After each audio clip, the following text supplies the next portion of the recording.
It's time to hit the road to platinum for Days Gone.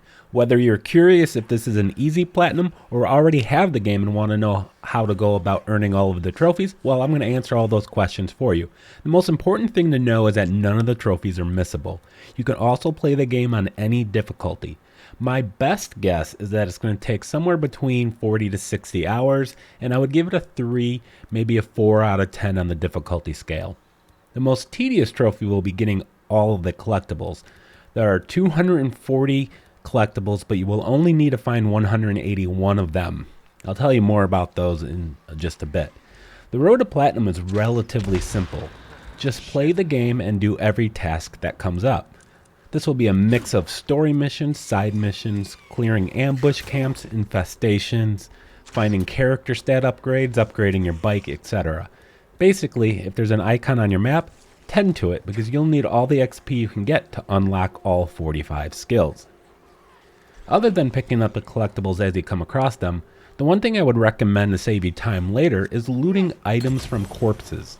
You need to loot 541 items, and when I finished the game I was only 50% of the way there because my inventory was always full, so I couldn't gather new items. Most of the items you'll loot are crafting materials, so always try to craft something and use those crafted items to make more room for items. You can only collect items from normal human enemies, ones that carry guns or melee weapons. Freakers don't count. As you're playing through the game, you can check progress for each region when you open the map. The bottom left corner keeps track of activities and collectibles. One of your final tasks will be gaining level 3 trust with 3 different encampments. Many tasks will increase your trust, including doing story missions, bounties, clearing hordes. You can also trade in freaker ears you collect in exchange for credits at one of these camps.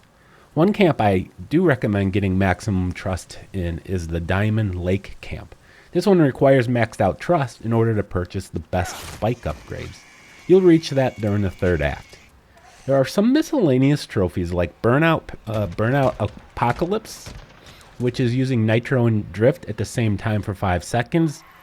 Others include killing an enemy with all 5 types of crossbow bolts and killing a breaker, a reacher, or a rager with a knife. Now, of course, I have videos available for each of those. So now it's time to talk about collectibles. As I mentioned, there are 240 of them, but you only need to get 75%, which leaves you with 181. I have you covered, of course, with videos for each of them in each region. The good news is that a little more than 40 of them will be obtained automatically through the story. These include some character collectibles, some Nero intel, all of Sarah's lab notes, and all of the Radio Free Oregon collectibles. There are 6 speeches, and these are actually individual side quests, and unfortunately they're missable. When asked to attend the speech during the third act, you can just go to it and get that. There are 6 guitarist collectibles, but this just requires you to watch a performance in the evenings at the 3rd encampment you unlock. This can be repeated on 6 separate nights.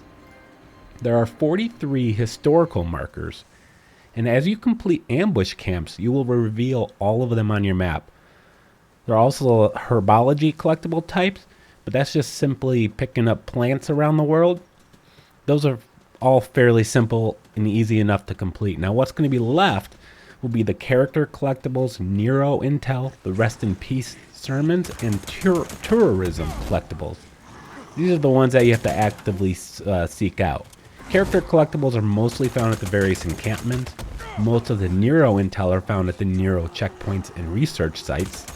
The tourism and the Rest in Peace sermons can be tricky to find because you only need to acquire 181 collectibles.